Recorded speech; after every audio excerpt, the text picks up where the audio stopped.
All right, so what we got for you here today is some of the new demo content we're showing off for Guild Wars 2. First off, we're showing the engineer profession, which is our most recently announced profession here. You'll see this is an engineer with a rifle. So they have a lot of fun skills available to them here. The skill that engineer just used there, skill 4, blows the target that they shoot back and sends the engineer flying back. That one right there, skill 5, is a giant jump shot, where you blast your gun in the ground, fly through the air, and then you blast the guy on the ground where you land. Skill 3 is a little bit of a scatter shot, where it's like a blunderbuss shot that hits everybody nearby you. And the engineer is really based on a lot of inventions and taking advantage of different unique created abilities. So for example, the engineer's healing skill, skill 6, not only heals the engineer, but it randomly applies one of the different buffs in the game. So you can react to it and basically act differently based on the buffs that you get. Skill 2 there on the engineer that you're seeing is a net shot. So when you shoot somebody with that, it actually it immobilizes them and holds them into place. We'll show the net shot here.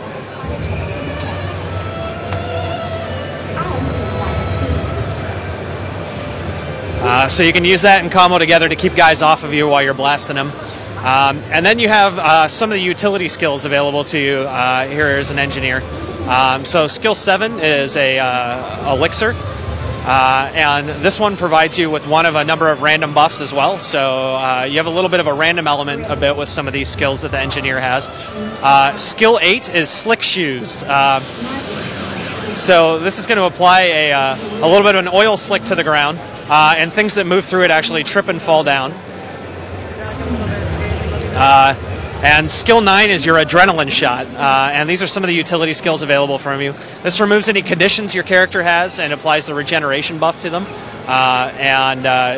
These are just some of the fun things that you're going to get with the engineer in our game, where you just get a lot of different fun utility skills that play off of kind of the invention side of the engineer.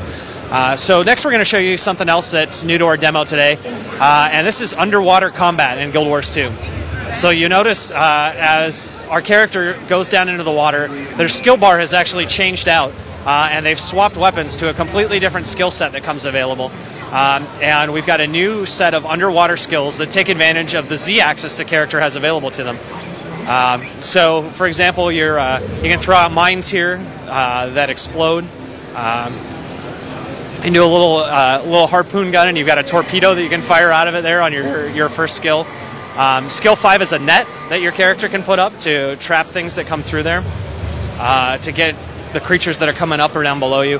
And the basic idea behind this is that we wanted to take combat that you normally find on ground in a traditional MMO that is usually, it involves a little bit of jumping, but it's mostly handled on the 2D access level. And we wanted to take advantage of the fact that we have this 3D game space available to you underwater. And to build a bunch of skills and movement and abilities that really play to use that. In a traditional MMO, when you're underwater, what you end up finding typically is that there's not a lot there to experience. Your underwater experience, as you go down, you have a breath meter. There's not a lot of content down there, and underwater is just kind of like an additional thing thrown into the game. And for us, we wanted this to be one of the key features of Guild Wars 2. So every single profession has new skills that come available to them when they're underwater that they can take advantage of that really use this whole 3D axis. There is a ton of content that we place in our underwater areas. So for example, ahead of you here, there's a shrine to the god Malagan, which these little whale people down here called the Quaggan worship.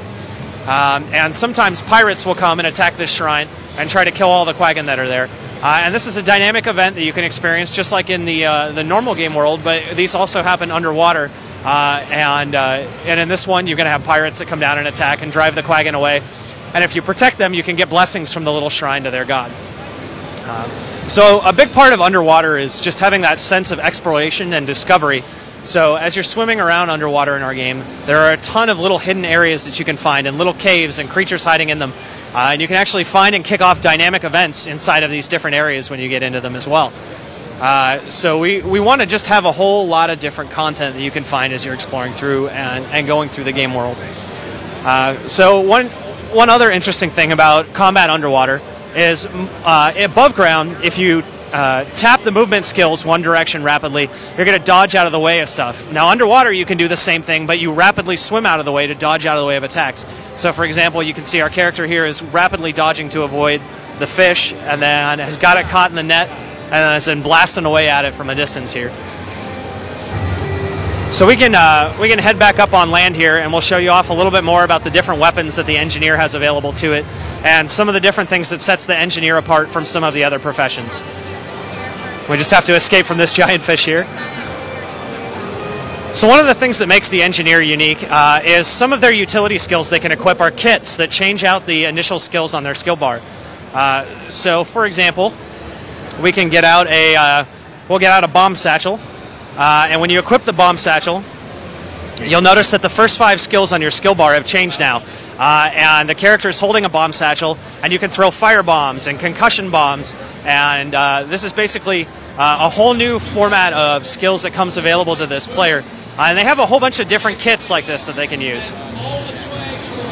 So the bombs are more about positioning, and they're very up-close attacks that you use next to you. There are other kits that come available as well that are used for different locations and different situations.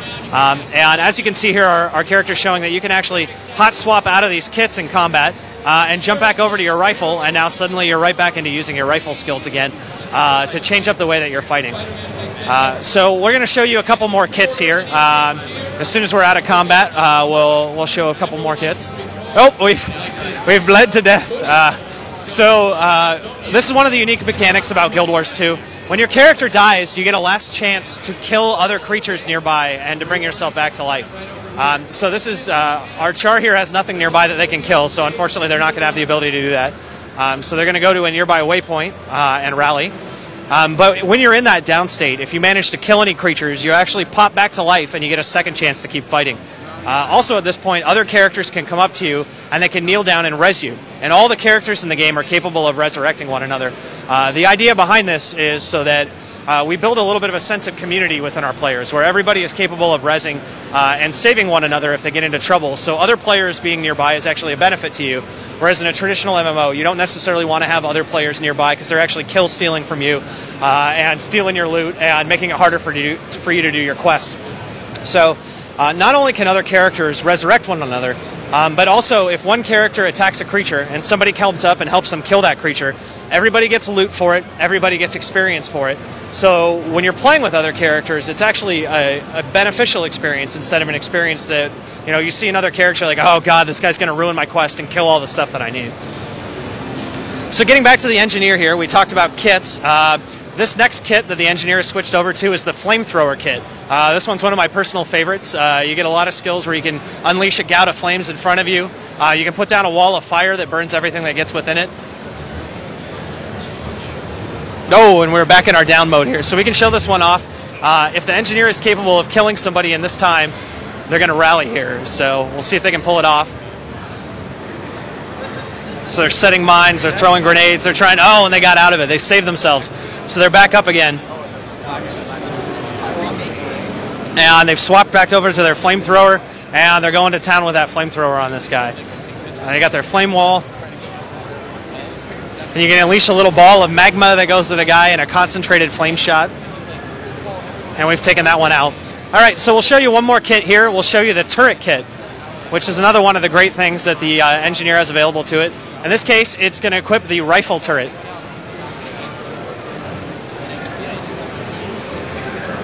So you want to get rid of it. There it is. So we've got our rifle turret. And the rifle turret is going to shoot anybody that's nearby. And you have the ability with skill 8, now that you've placed your rifle turret down, that you can actually explode the rifle turret and do AoE damage to everybody who's nearby.